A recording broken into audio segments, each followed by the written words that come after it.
Meghan, the Duchess of Sussex, is stepping into the entrepreneurial spotlight with her new lifestyle brand, As Ever, and she's doing it with grace, authenticity, and insight. That insight we've come to admire her for.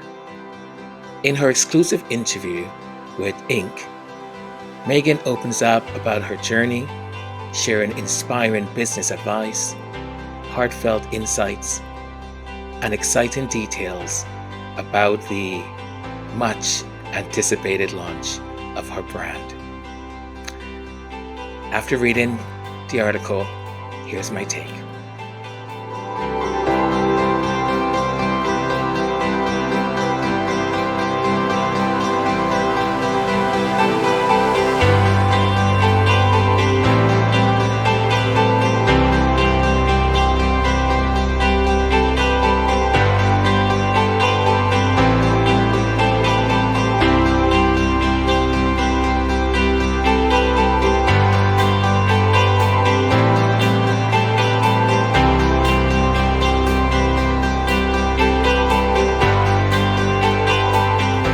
As ever, Meghan's Los Angeles-based home and lifestyle company officially began taking orders recently, and we know how that went. The response has been nothing short of phenomenal. Within an hour, the brand's first seasonal drop, including teas, bacon mixes, honey, and delightful fruit spreads, or jam, or preserves, whatever you want to call them, completely sold out. The wildflower honey with honeycomb, priced at $28, disappeared in just 5 minutes.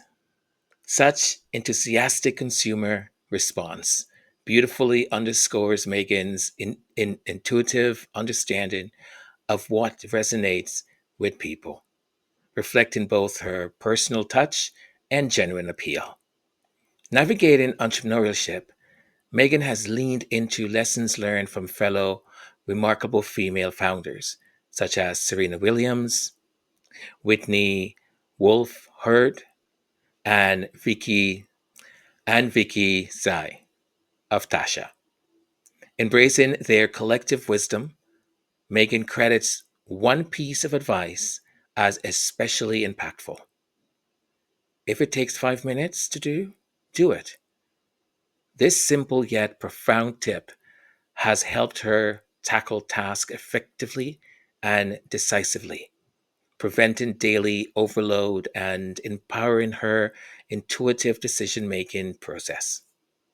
What makes Meghan's approach particularly compelling is her emphasis on authenticity. She stresses the importance of trusting one's inner voice and remaining true to one's original vision. Sometimes you have to get really quiet and trust what feels right for you, she explains. This philosophy resonates deeply, especially considering how Meghan's voice and authenticity were often scrutinized or unfairly criticized by certain segments of the media. Her success with As Ever symbolizes her resilience, turning adversity into purposeful triumph. Interestingly, the brand originally started with a different concept under the name American Riviera Orchard. But after consulting with Netflix Chief Content Officer Bella Bahadia and Josh Simon, Netflix VP of Consumer Products, Meghan found that their vision and her ambitions aligned perfectly. Netflix's robust backing, coupled with Meghan's refined yet approachable style, created an ideal partnership. Netflix is not just a strategic investor, but also an enthusiastic collaborator, appreciating Meghan's knack for elevating everyday moments, a trait she's already beautifully showcased through her Netflix show with Love Meghan and her soon to launch podcast, Confessions of a Female Founder. Meghan's vision extends beyond just selling products. She is curating a branded universe that combines thoughtful storytelling, accessible luxury, and personal recommendations, as seen through her Shop My page. The clear strategy here is about cultivating genuine relationships, an ethos Meghan has long championed both personally and professionally. As Meghan continues to explore how her various ventures can support and enhance each other, she emphasizes that this entrepreneurial journey is deeply personal. Every product, every choice reflects who she is at her core. It's this unwavering commitment to authenticity, that the courage to trust her instincts, that truly set Meghan apart as both a founder and a role model. In launching As Ever, Meghan is not just embracing a new title, she's reclaiming her narrative and inspiring countless others to believe in themselves. She remains authentic and face challenges with grace and determination. Meghan Sussex continues to illuminate a path for entrepreneurs everywhere, proving yet again that authenticity and courage are the key to lasting success. You go, Meghan, Duchess of Sussex. So that was summary taken from Inc. magazine. I hope you enjoyed it, and let's get to part two of comments. Enjoy.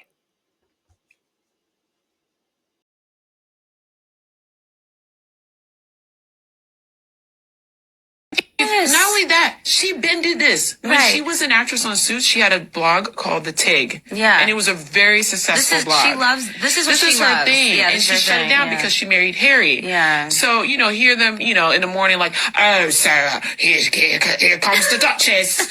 She has a new show on Netflix.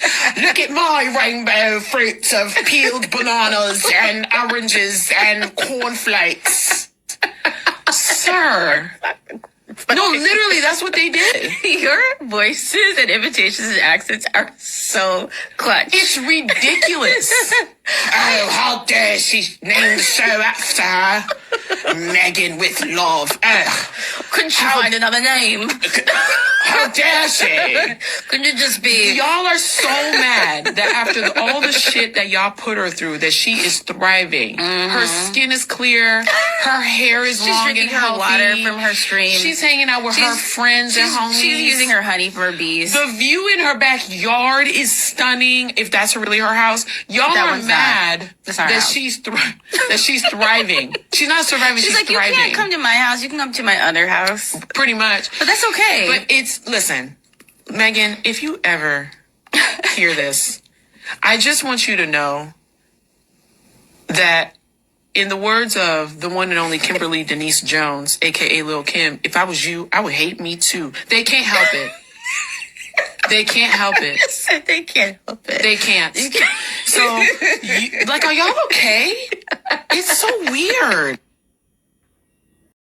I made Meghan Markle's new Chantilly Lily recipe because I know we're all wondering what it is and if it's any good. Now, I have high expectations for any recipe that has 5 stars on the New York Times cooking website. Oh, I just checked and it's down to 4 stars, but I still have high hopes. The first step is to create this simple vanilla pudding on the stove. All you need is some milk, egg yolks, and create a cornstarch slurry to thicken it up. Add a little bit of butter, vanilla extract, and a pinch of salt. Stir it together, and I let it reach room temperature temperature before I pressed a sheet of parchment paper on the surface and put it in the fridge to rest. Slice up some strawberries and sprinkle them with a pinch of sugar, lemon zest, and lemon juice. Let that sit for 30 minutes until the strawberries get nice and juicy. Then we make a homemade whipped cream and we have all the ingredients needed for our chantilly lily. I'll describe this as pretty much a fancy banana pudding parfait. You layer the vanilla pudding, bananas, and strawberries in these individual cups, and then you top it with strawberries, the homemade whipped cream, and then crushed cookie crumbs. I use shortbread cookies instead of vanilla wafers, and I highly recommend. These are super easy to make and require no baking. You can easily make a bunch of them at once and serve them at a cute little party. So how many stars would I give it? This is a 5-star recipe for me. It's easy, delicious, and I do think most people would love it. This is really good. It's good. Are you gonna make this? I made Meghan Markle. White women, stop talking about Meghan Markle. She's not a villain. If anything, she's an oddball. She's America's princess. She's this generation's Grace Kelly. Fucking deal with it. These think pieces about her being a fucking villain, no. Focus on other shit. What is wrong with y'all? And then some of you are posting photos of her next to your face. That's dumb. Now we can see why you're so angry. She looked better than you. She looked better than you. She looked better than you. Deal with it. She got more money than you. She got more money than you. She got more money than you. Deal with it. Let it go. Let it go. It has nothing to do with you. And then some of you are like, oh, I'm not racist. It's not about her being black. Then what's going on? Because she's American and she's annoying the fuck out of the Brits. We should be supporting her doing that.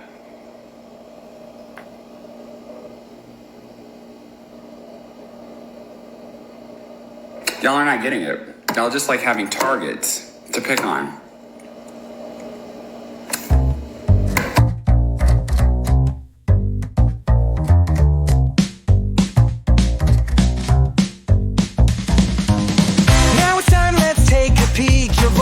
Shine your words we seek. Join the chat, let's hear you say. Squad's got thoughts, let's dive today.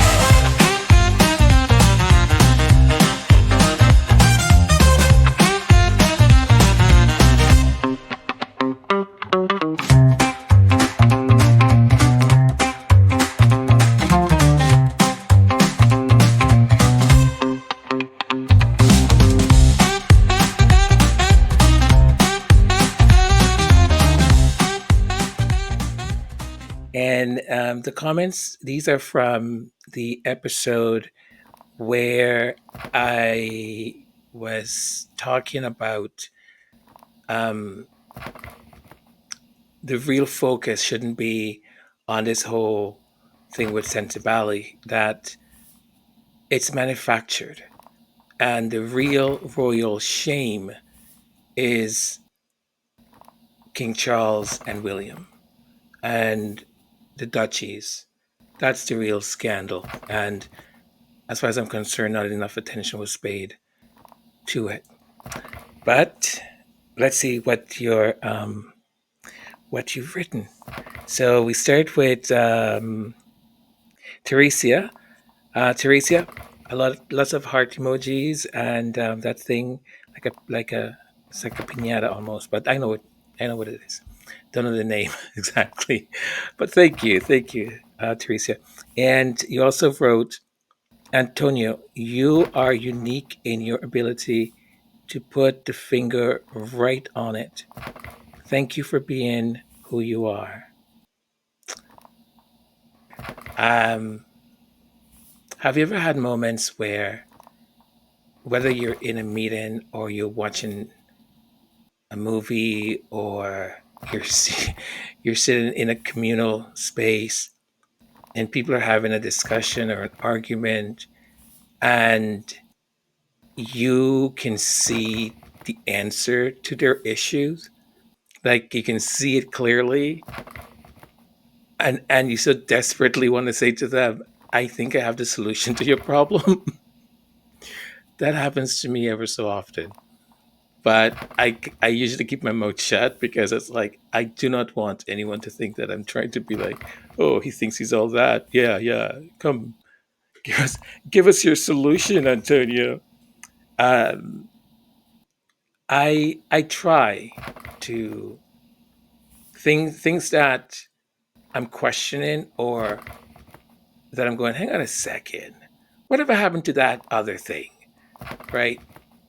I always think if I'm having those questions, you folks are having them too. So let's talk about it, right?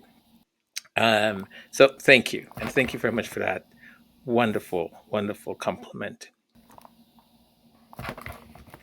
And then you said also, thank you for your clever, insightful presentation as ever. Tracy, I'm going to start to blush.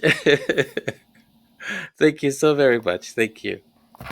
Okay, let's see what we've got next. We've got Marsha Williams.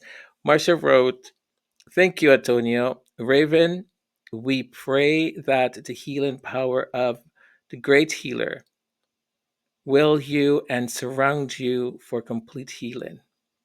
Marsha Williams, thank you, and amen to that. Amen.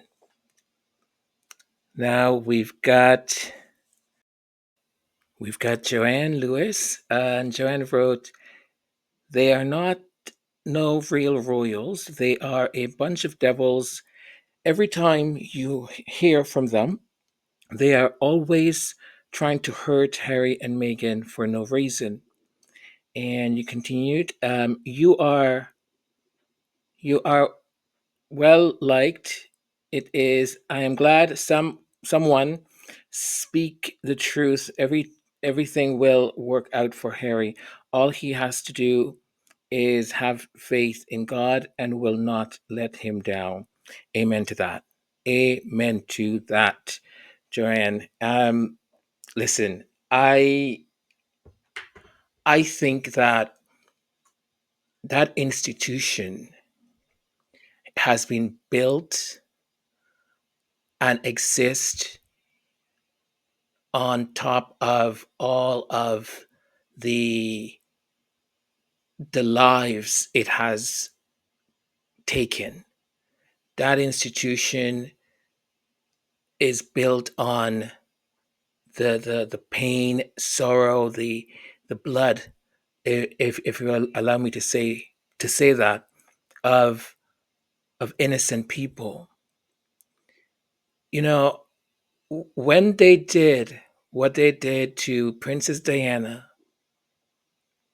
it doesn't come to a great surprise to me what the little that we know that went on with the Duchess of Sussex. I couldn't believe, and I still am surprised, I will say, because I thought that they might have learned their lesson and to not rely on that same playbook. I think the sad part with Prince William is that there is a personality there, right? We can see it from when he was very young, the way he would you know treat animals, or the way when Prince Harry would be interested in something, then he wanted to take it away. That he was quite young then. He was a child, so that trait already was part of his DNA, right? Now, when that is part of your DNA, when you don't have people around you to um, point out the shortcomings of that innate way of you being, then what happens to it? It grows with you, right? It becomes a part of you that is ingrained now, right? It's part of you now.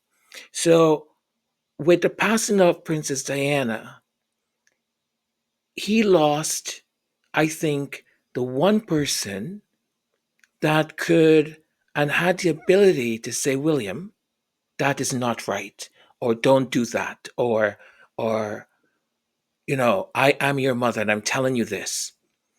I mean, we already saw, and in certain biographies and so on, that he already didn't. He seed his mother already a certain way, and he saw her as the problem. Why can't you just shut up? Why can't you just do what you're told? Right? Because we have to realize that at that point they are already indoctrinating him to be the kind of monarch that the institution feeds off of. Right? So imagine part of his personality is already very egocentric, very sort of narcissistic in some ways. And we see that in him as a child. As he develops and grows older, no one is stopping those traits from getting stronger and becoming who he is. I mean, Harry tells us in Spare, he didn't want to be associated with his brother at school. I understand clearly that teenagers sometimes, you're the older person and you don't want to have my little brother, blah blah blah blah, right? But there's an understanding that they're not some two ordinary brothers, right? And it's very, I think, sad because Harry, I think, understood that he was just treated like the bastard child, despair basically. And in some ways, he was lucky that they didn't really care. They just kind of rolled him out when they needed the publicity and so on. But the bad thing is that they made him the scapegoat for everything, right? So look, this is going to continue until I believe either the institution stops it, right? The firm, they get tired and say, okay, we need to stop, or William comes to some kind of sense and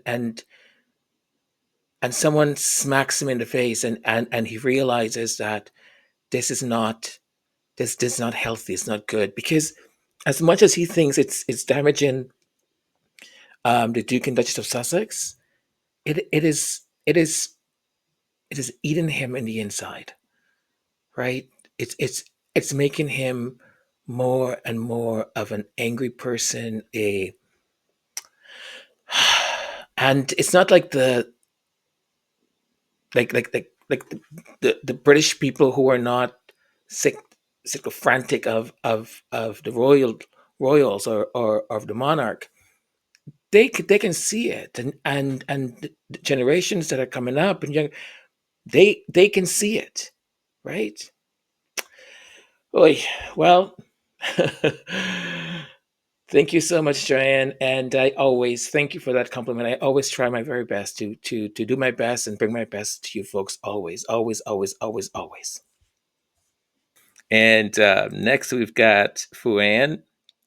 Um, I'm going to read a few. So Fuan said, Zimbabwean woman Sophie seems to have been planted in Centibali to also break up Prince Harry and Meghan's marriage as the third party.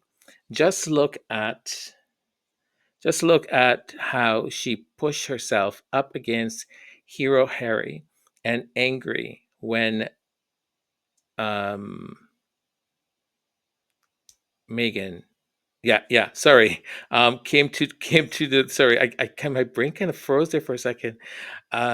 Came to the polo match with their good friend icon Serena Williams. Her anger is that of the owner of Hero Harry. Oh, feels sync just right and about it. Oh gosh, Fuan.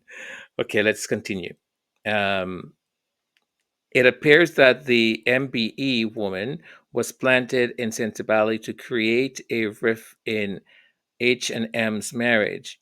You just have to look at the pictures to see how she pushed herself on Hero Harry, whose face is always angry. um, Bless dear Antonio. I think this. let me see here before I go. Okay. Fran, I think you are 100% correct here. Listen, I did not watch the video because I don't know, it was in the tabloids and Palace Confidential and these people, whatever, these, who cares, were saying, oh, look how Meghan did this and Meghan is doing this and Meghan being a bossy person.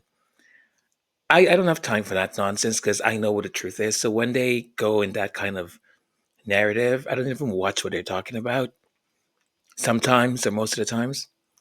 But when this whole thing now came up, right? I thought maybe I should take a look. Maybe I should watch this video. I watched that video and I thought, what in bejesus name are you doing? What are you doing, woman? Number one, she goes to Harry's right hand side in the most awkward way, right? She puts herself in there and is trying to angle at the same time to grab the trophy. Now, trying to do that, you the, the photo will not come out okay because you half of your back is to the photographer, half of your back is to the audience. So what the people who were there, including Megan, is trying to say, hey, why don't you come here in the middle? Like over there, it's kind of awkward. And the way then, when eventually she decides to, okay, I guess I should go in the middle, which makes for a better picture, it's an awkward way in which she kind of like goes in front of Harry, goes down, and then comes up back again. Like what are you trying to do? La lambada with him? Are you trying to like honestly? Are you trying to do the lambada, or are you trying to like? I don't know what she was trying to do. And then she's very quick to like put her hands around him, and you can just see the whole thing being very quite awkward. And with all of this that has happened, okay, she just comes across now as a scorned person, right? I don't want to say a scorned woman or whatever because that's kind of sexist, right? Men also do the same thing because that's how she's coming across, like someone who was rejected. Now, I kept thinking in my head, now, are you just seeing things to see things? Are you just inventing things to invent things? Because I'm always questioning, right? And the more I look at it, I'm going, I don't think so. Because you see, many may know this already. In aristocratic society, there's always been infidelity. Always. There is very few people that are not, you know, bouncing around from one cottage to another and so on, right? It is a known fact. The only thing that in that sort of rule book in that aristocratic society is make sure it doesn't become public, right? It becoming public, it becomes an insult to the grieved woman, right? Because usually, it's the man who has sort of the aristocratic right to go here, there, and everywhere. Now, I'm not saying the women don't, but it has to be very discreet. Like even so discreet that maybe the husband doesn't even know, right? But it is well known.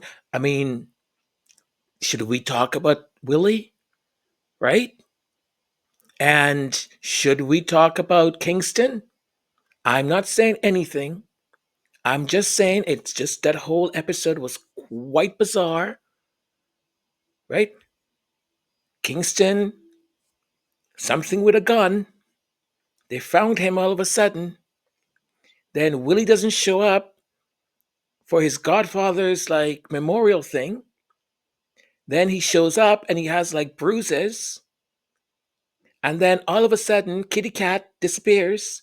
Kitty Cat is gone. We don't know where's Kitty Cat. And everyone is like, where is Kitty Cat? Then Kitty Cat appears via AI, right? And takes some picture with the kids, and then makes a video. And then all of a sudden, we find out Kitty Cat has cancer, and Kitty Cat is gone for 6 months, or 9, or whatever it was. So all that stuff is just weird and bizarre. But it goes to my point. In aristocratic society, stuff is allowed, but the woman is still has the obligation to not cheat. If she does, and it's even rumored that finds out, it's a big deal because it's a dishonor to the man. And I have this feeling that, who that we're talking about, she might have thought that Harry is made out of the same cloth, but she didn't realize he is not, right? Because there are photos of her grabbing him a little bit too, like on his waist. And I'm not saying it's abnormal. It's not abnormal. Like I have hugged and walked, with female boss or just it didn't mean anything, right? There wasn't any meaning to it. So I don't want to read into some of the pictures. But now that this is happening, you can't help yourself. You really can't. And it's so sad that she's chosen then to express her rejection or her anger or whatever the way she has, because the people who are suffering are the people that she claims to care the most for. And it's obvious she doesn't. So obvious that she doesn't. Just all so sad. I think she thought she had a chance. I don't know. That he was going to cheat on his wife, and they're dealing with another. They not. Man, this is Prince Harry you're talking about here, the Duke of Sussex. You think he is going to like the conveyor belt stopped? It broke. It doesn't exist anymore. No other woman is coming down any conveyor belt because the person who he married, who he has 2 children with, she broke the damn thing. Thank you very much. Over here, Tiger Mommy. Tiger Mommy wrote, Sophie hypocrisy is now undeniable. It's time to investigate her financial dealings, including her brother's involvement and that of another woman as a consultant for Sensibelli. A thorough review of the books and her bank account is essential. What has happened to her alleged $50 million business? Why is she clinging to a charity where she is merely a volunteer, not the founders? Furthermore, her attempts to shift the charity's goals and objectives raise serious questions that need to be addressed. I agree with you 100. I agree with you. Agree. Nothing there I don't agree with. It is also bizarre, right? So weird. And even people who've been in those positions, who've worked in charities, international, global charities, and all that, they're like, this doesn't happen. Like, if you've lost the trust of the board and they want you to leave, you leave, right? You don't create a scandal because they may not want you, but as long as there's no scandal, you can go and work for another one. But again, this is not a salaried position. This is volunteer. So it's all extremely odd. And I did hear, I think someone had said they had looked into the was it Delaware, I think, the business, the medical STEM whatever business that her and her brother has, and two people who I believe work there, or perhaps it was her brother and someone else. They also, it seems that they were the ones involved with the consultant, so they were the ones paid also. So this is all like very, very pigsty kind of thing. You know what I mean? It's just dirty, dirty, dirty, dirty. And I don't know if it's stupidity or something, but if you know you're embezzling or you're doing anything like that, like why would you then start to create all this commotion? Or maybe she just, maybe she thinks right now I'm winning. I'm so winning right now. And, or maybe someone promised her something, right? And she knows that no matter what she says or does or what they discover, she's going to be fine. We don't know. Can just speculate. But let's see what the commission comes up with. Let's see. Ah, man. Riri. Riri wrote, great podcast. Prince Harry has been loved by the world and especially by brown and black folks since the day he was born because we loved his mama. Oh, very true. Very, very true. I I know how much my mom loved Princess Diana. Um, had all the magazines and stuff. I think, black and brown folk, they when Princess Diana passed, there's a whole bunch of people that said, we're gonna look out for your two boys now, and we're gonna make sure this and we're gonna make sure that. Look look at the way in which they have treated Harry. Look at the way these same people who were, oh, Diana, we're gonna and crying hysterically, and look at the way they're treating that little boy that they saw walk behind his mom's coffin. Now, black and brown people, and I'm a witness of this, when a commitment is made, it's a commitment of the heart, it's a commitment of the soul. I am not saying that there isn't irregularities ever so often, right? But than not, more than not, the instincts of black and brown women, especially, is to protect and is to protect all. There was a TikTok, and I had posted it in one of the episodes, where there's this guy. He was saying, he said, when he was leaving for uni, his mother said to him, and he's from the UK. He's Indian background. And his mother said to him, if you're ever in trouble or you feel unsafe or anything whatsoever, find a black woman. Find a black woman. Black women, I'm going to get emotional. um, when they were housekeepers and had to take care of those white babies, they took care of those babies as if they were their children, even neglecting their own, knowing that when that child would grow up, they had to like be, yes, master, no, no, yeah, yes, yes, ma'am.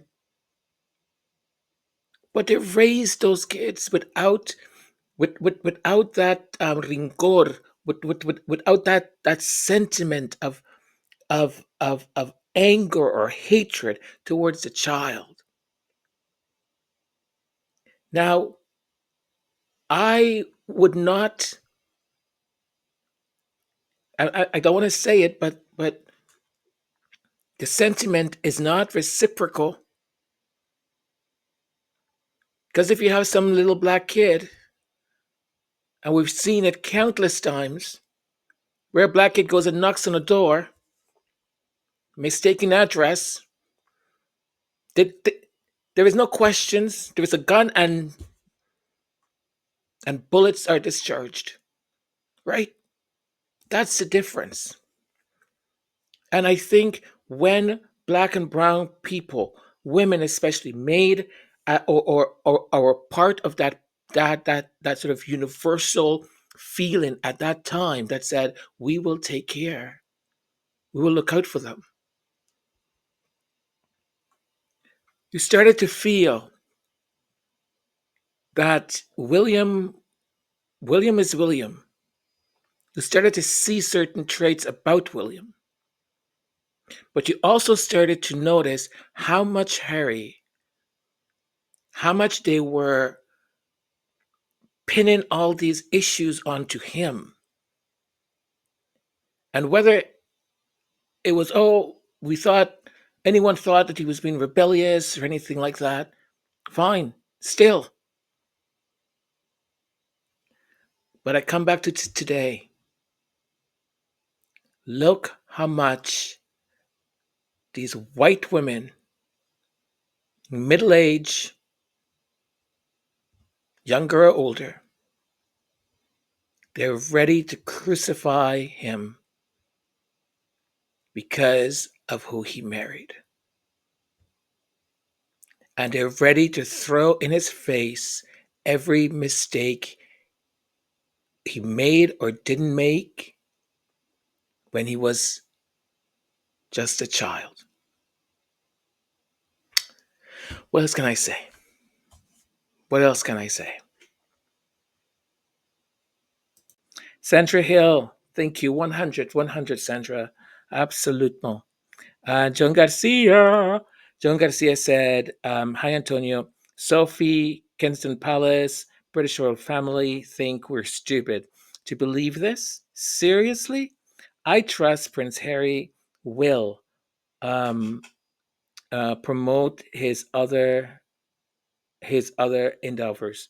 I hope he and Princesa start another charity to honor their mothers and sick children. Once again, I'm telling you, you folks are always 100 here. 100. Absolutely, absolutely. It is fascinating. When this story broke and the first time I heard it, I just went, oh, baby Jesus, come on. Can't these folks just get a break? Can't they just get one break? Right? Because already the things that was being said, there was like a little tiny, because you need to leave that space or else you become cultish, right? You need to leave that little space for the humanity of the person to commit mistakes, to be human, right? They are not perfect. None of us are. So I always leave that little space. But the rest, I was like, this doesn't make sense. Why would Prince Harry do this?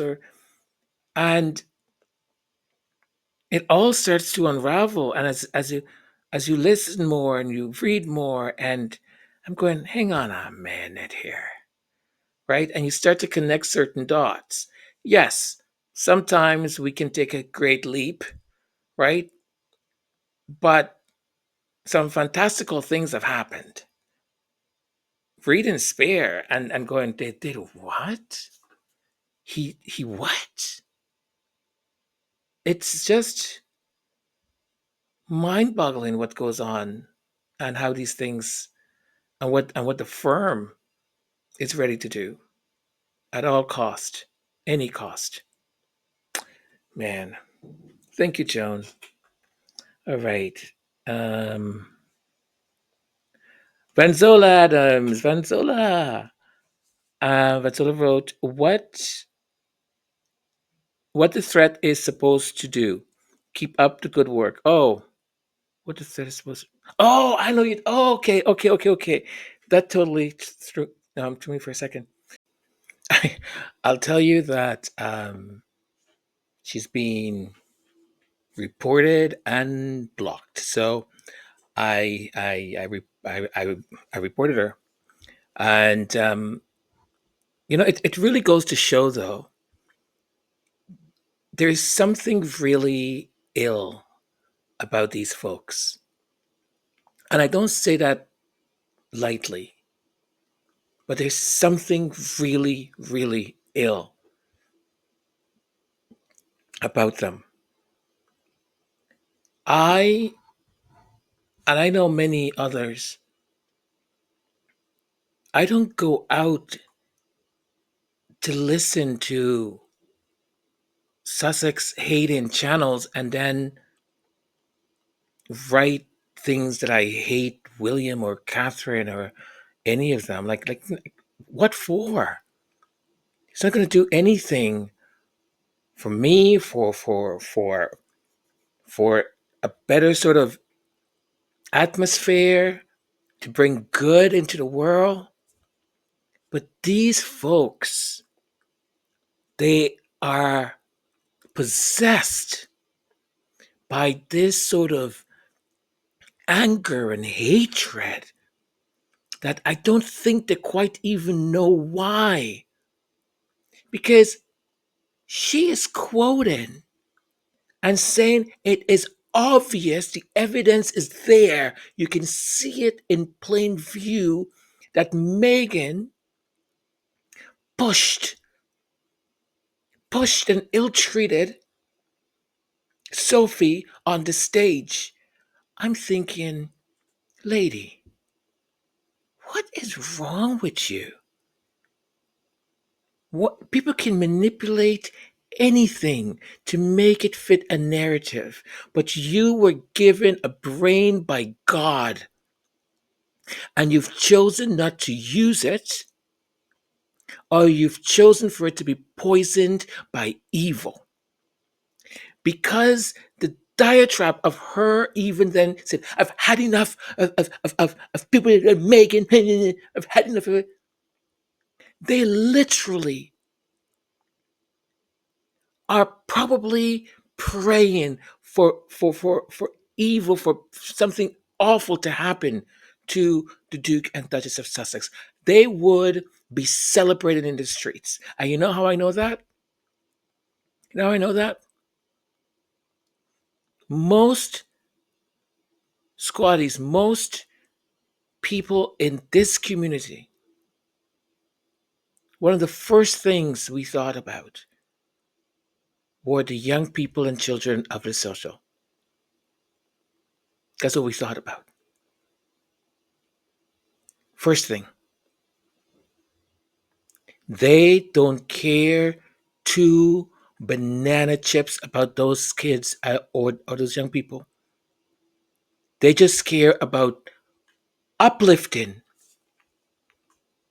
Sophie, the black African from Zimbabwe, who's going to bring Harry down, who has proven that Harry is a bully also, that he's a hypocrite. They don't care. They don't care for evidence. They don't care for anything that makes sense.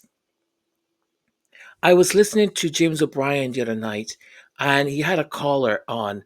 They were discussing about these tariffs with Trump, and now every country in the world, I guess, has Trump. Trump has slapped a tariff on, and it's so stupid the way they've calculated it too. Anyways, a caller calls in, and he's a typical sort of Brexit turd. He's saying leave Trump alone, blah blah, and it's fascinating.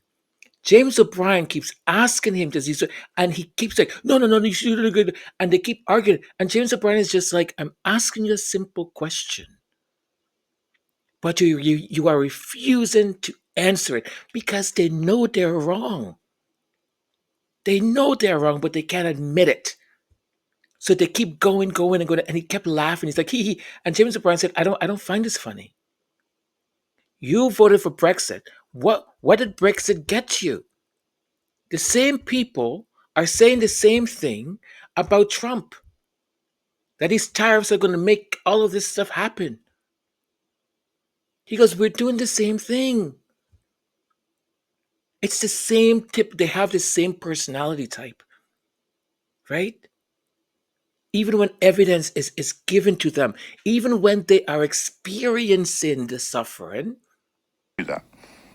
Well, I know that, but I think, Rome isn't built in 2 days, and nor's a response, Do you think looking after Britain would look like? And you can't keep saying that Trump is looking after America because he's just tanked trillions of dollars from the American economy. They've laid off car workers in America temporarily as a direct result of the impacts his tariffs will have upon their overseas operations. But you knew that. Well, I know that, but I think, Rome isn't built in 2 days, and nor's a response. We're talking about 2 days. But this is Brexit again. Yeah, but you're talking 2 days. But this is okay. I'm talking $2 trillion.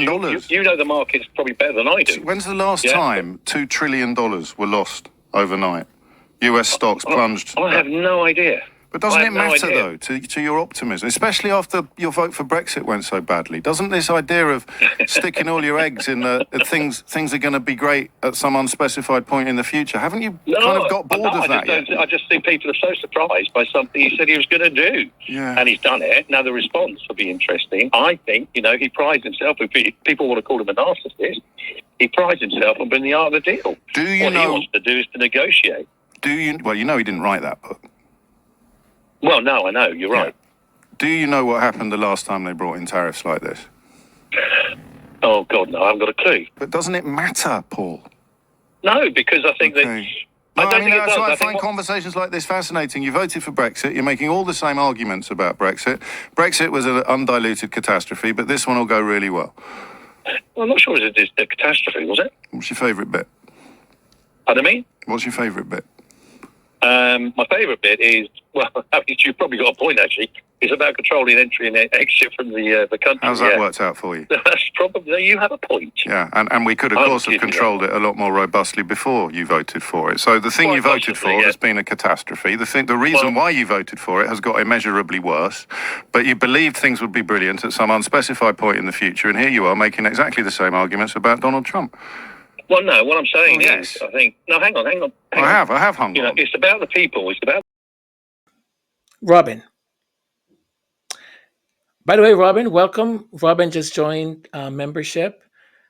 Welcome. And joining membership has some privileges. I should be promoting this more. I am really, really bad, folks. Really bad. That is why sometimes, like, even when I have to say subscribe or you can donate with super chats or super thanks and stuff like that, I usually might use a voiceover or something because I'm so bad at it. I'm so bad at like asking for stuff like that. And in this weird way, I feel like I'm not deserving of it. But I also do know that I put a lot of work into the channel, and I'm very proud of what we're able to bring to you. So there are privileges if you were to become a member. And I think we have presently 2 tiers. And you get even a special video welcome. You see, we do fantasy. We do creativity. Last I checked, our royal court, they had left Earth and they were in another place in the galaxy.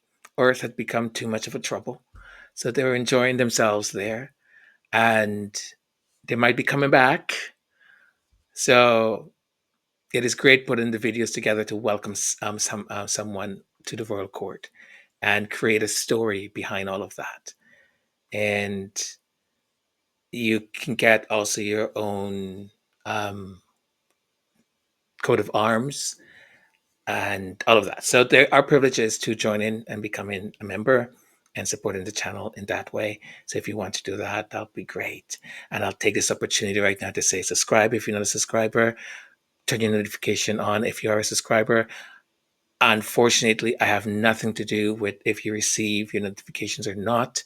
I'm in the same boat. I subscribe to other channels too, and I don't get notifications for half of them. Thumbs up, leave a comment as long as it is good. You know what happens if it's not published, okay? With that said, let me just go back to what Robin said. So Robin, bienvenue, welcome. Robin wrote, I am proud of you for addressing the issue everyone on YouTube conveniently ignores. The amount of money King Charles and Prince William cipher from the working poor. I will proudly share this video and use your words as my header. Let's start talking about the real scandal. Have a blessed day, Robin. Robin, thank you. Thank you very much, Robin. I appreciate that. I think sometimes, we get on this motion of what's the news item. And I've come to the conclusion, and I'm sure many of you have also, that you would think that there wouldn't be material, but gosh, I mean, Talk TV, their entire thing is about the Sussexes. So they always find something to talk about, even when it's just invented out of thin air.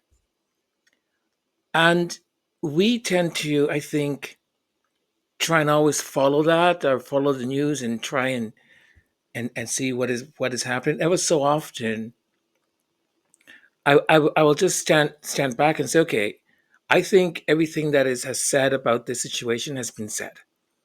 Until something new comes up, what else can I bring to you folks? What else, or how can I bring this in a different way? And I kept thinking, this is not a scandal. This is completely fabricated, because it could have been dealt with if what she's saying even happened and the way it has happened. Because even in that interview, the things that she was saying and the way it happened, I'm thinking, you called that harassment? Or you called that I don't know. Like I listen, if that's the way she felt, that's the way she felt, okay? She's entitled to it. But I know in my situations, things that I've had to handle, that no, that wouldn't qualify for me under my definition. So knowing that also my other colleagues in this space are doing also an extraordinary job, I'm thinking, well, what can I bring?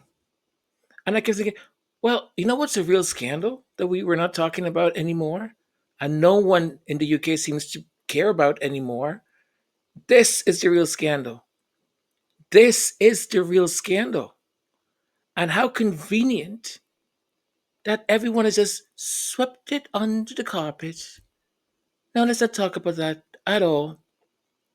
And if anyone had two brain cells that were still working well and still support this idea that the Duke and Duchess of Sussex are the evil ones, the bad ones, you see, that would have made me pause, because that would have made me think, hang on a second. I'm British. I live here. I pay for the sovereign grant. I pay for like all these palaces and castles to be maintained. I pay for all, and they own all of this stuff. They are charging the NHS. They are charging like the Navy. it's sort of like they're not just double dipping; they're like triple, fourth dipping. They're just collecting and collecting. It doesn't matter that this person can afford heat. It doesn't matter that there is a living crisis. It doesn't matter. The monarch, the firm, that business, that institution, the firm still collects its money. Still collects its money. They're charging charities, cancer charities. That's a scandal, folks. That's a scandal. But the UK press, like, I didn't see any of this shenanigans that happens the minute Harry or Meghan just breathe. Just breathe. I tell you. Robin, thank you so very much. And excited to officially welcome you into the royal court. Prudence. Prudence says, so true, Anthony. Well, thank you. Thank you. I don't know what I'm true about, but I know what I am. The things I said on the podcast. Thank you, Prudence. And oops, don't go too far. Like Kiva said, I agree with everything you have said. Well, thank you. If we disagreed, we would have a debate. And then heart emojis. Well, thank you so very much. And then we've got Joy Anderson. And Joy said, good Tuesday morning to you, Antonio, and everyone watching on repeat. This is Joyce Anderson coming directly from a secret location. Remember, this is Q102.4. Here is your romantic station. Here is the song, I Love You, Baby, I Love You, sang by not a very well-known artist by the name of Elvis Presley. Oh, gosh. Silliness. Okay, here's a story. Oh gosh, I have to wrap this up quickly. So my parents, with all the other things that my poor parents were dealing with me and my illness and all of that, they would they're the ones who told me this, by the way. They would like pass by my bedroom and they're like, we would hear you having these conversations, like in-depth conversations. So we're like, who is he talking to? Who is he? Or I would like create this entire world and I'll be like, act out the person. Oh, it's gonna make me sad. I think about that. I think about that boy often. He was so fantastic, just really creative and found a way to deal with pain and would create these things. So ever so often, I tell you that because my friends would be sometimes they're like, "What's wrong with you?" And I'm like, "What do you mean?" They're like, "Why did you do that for?" And I was like, "What did I do? Like what I just did." This is Q 102.5 going directly. And they're like, what was that? It's like, I don't know. I just felt like being a DJ at a radio station for like a minute. Yeah. And I think it's origins in childhood pain. It's not something I'm ashamed of or anything like that.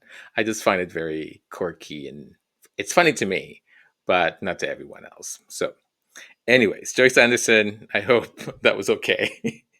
um, who is next? We've got Juliet. Juliet said, laugh out loud. I like you, sir.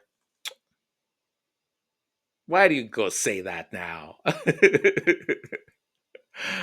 But I like you back. Thank you. Thank you.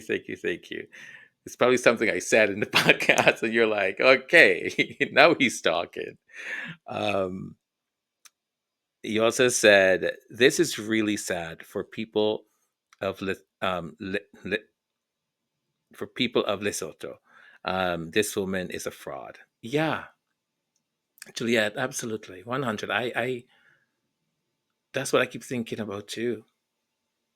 Right? I keep thinking about the people that are being affected. And there is something, and this is going to sound weird, and folks, I know. Sometimes I say weird stuff, but it's almost, remember, I said in one episode about energy, right? That everything we do, there's an energy field that we don't see, but it's there. And our energy, by our actions, either will feed good or feed evil.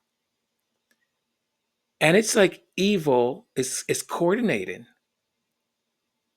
because the cruelty, when you think about it, of the Orange Man administration and the awful car maker that deny drugs that are vital for their survival to millions of people, the poorest people in the world, and children. And he didn't care one F.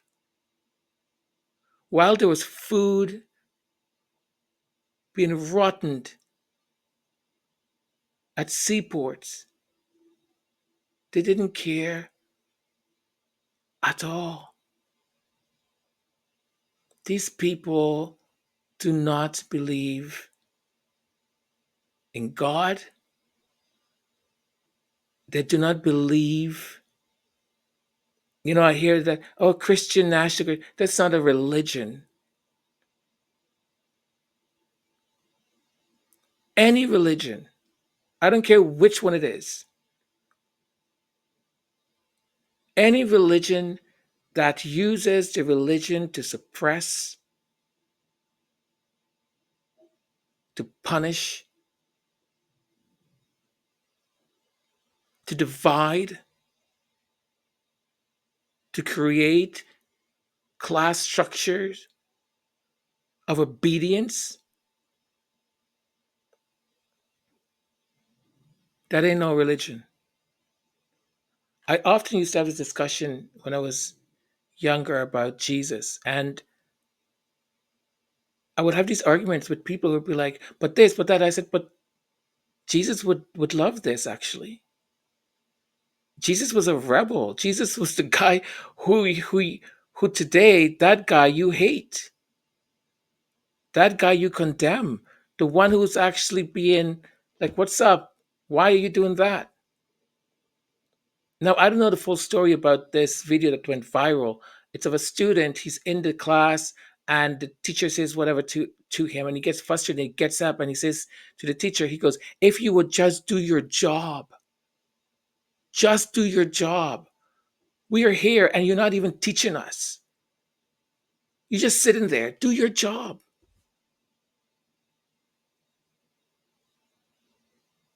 You know, Jesus would do that. Jesus would go into the church and go, what the heck are you guys doing? What are you doing? Would go to government, would go into churches and say, why are you preaching about hate? I washed the feet. Did I not teach you anything? Why are all these churches boarded up and locked up when there's people starving, poor, on the streets? And you have a warm, big building, but your materialism is more important. You know, so Jesus for me is Jesus is a rebel, man. Jesus to me is the person that has the blue, pink hair and just wants to do some good, right? Is trying to turn me vegan.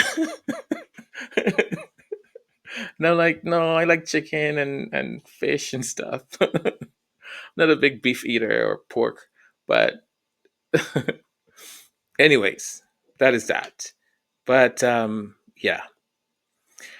Oh yeah. Where are we? Where are we? Thank you, Juliet. And the Arna. Okay. The Arna we have. Let us also not forget these so-called royals also gorge the taxpayers £510 million every year, with the sovereign grant going up again and again and again, going going up again this year. Meanwhile, people can't afford to heat their homes, feed their families, and homelessness is on the steep rise. There is, I agree with you 100%. There is a selfishness that has been cultivated a while ago. And now I think it's almost um, part of our DNA. There is built into that selfishness, cruelty that allows people to compartmentalize or to detach from other people's pain. You know, when we would say, before you say anything, you should walk in that person's shoes first. I don't think if they even were to walk in that person's shoes, they would get it. I remember we were on a school outing. We were going to watch a movie. I don't remember what movie it was now. And so we got into the school bus, got to the theater or the parking lot somewhere, and then we were walking towards the theater. And a classmate walking next to me, we passed by a homeless person, and he went into this just awful.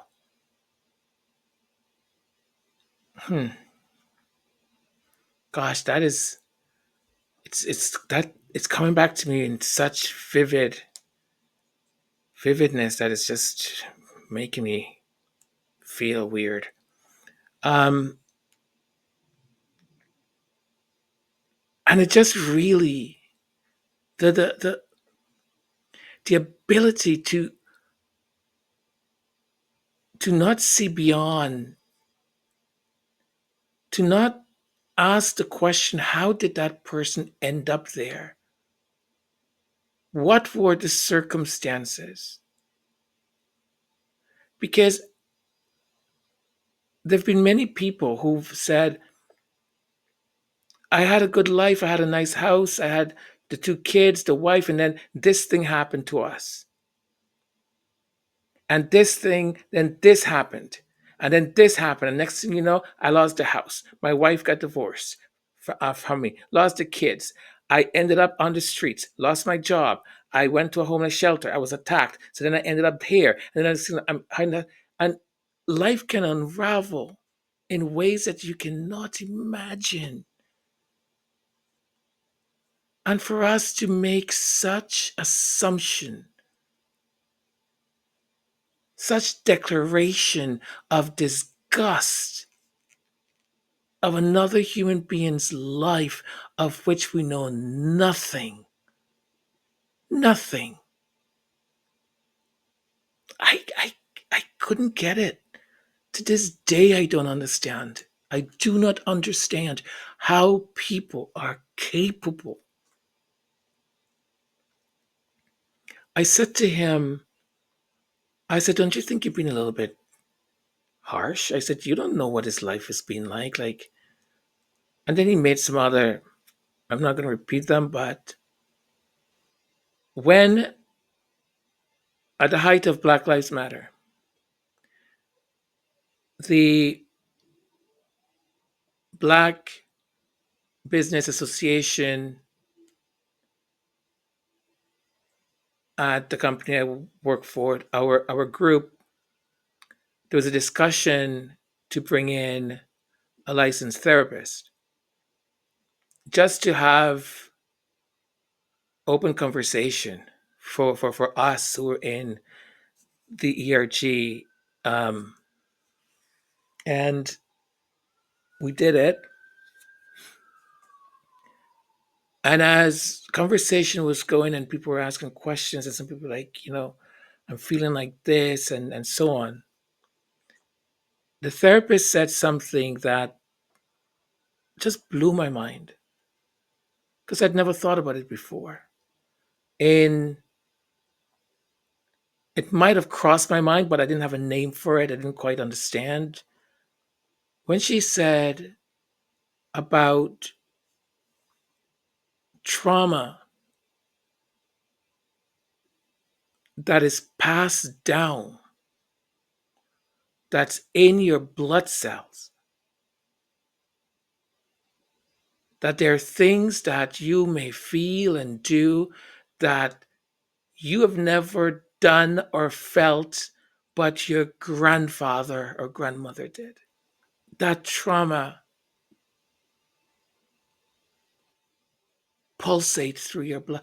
I remember, because it was virtual, I went off camera, and I'm not going to say why, but I sobbed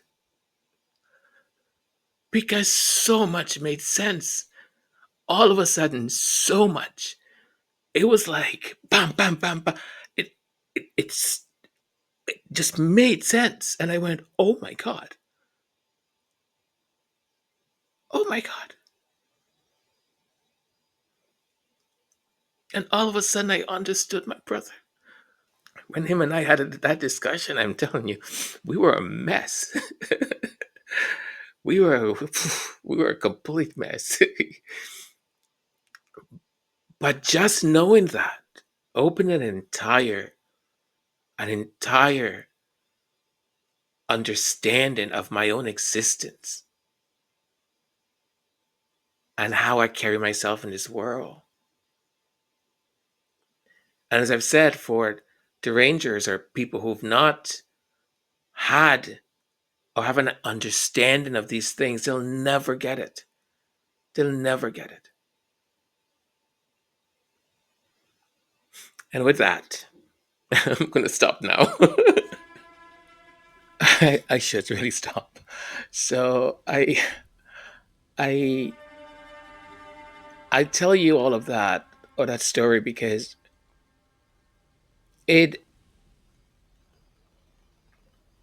we have to be careful how we judge people.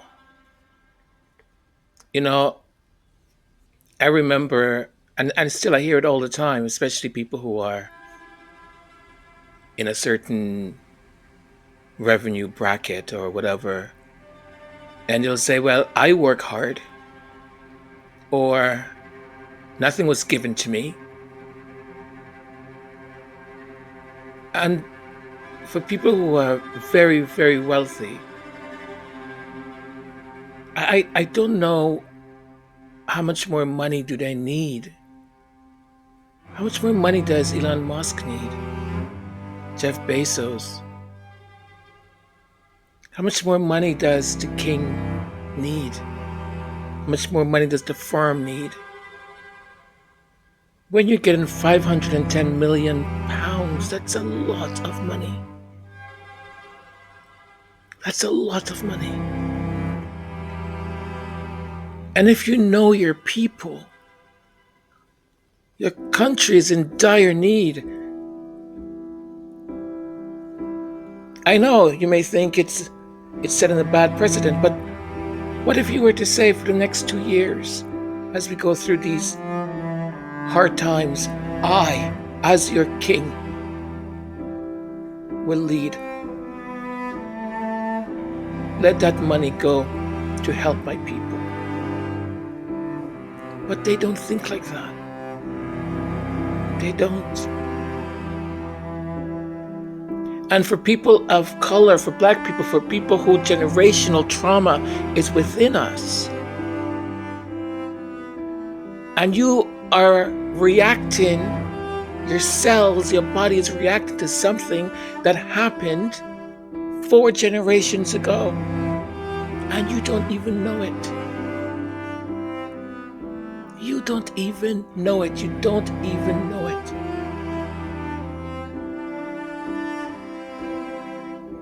You know, and to have then that understanding, then you're able to reconcile.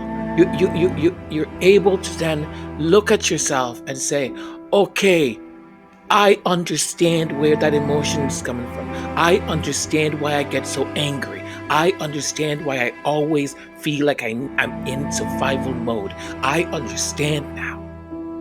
And now that I understand it, let me heal it.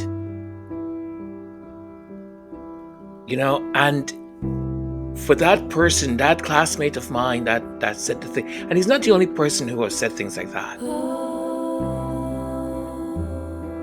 So quick to judge.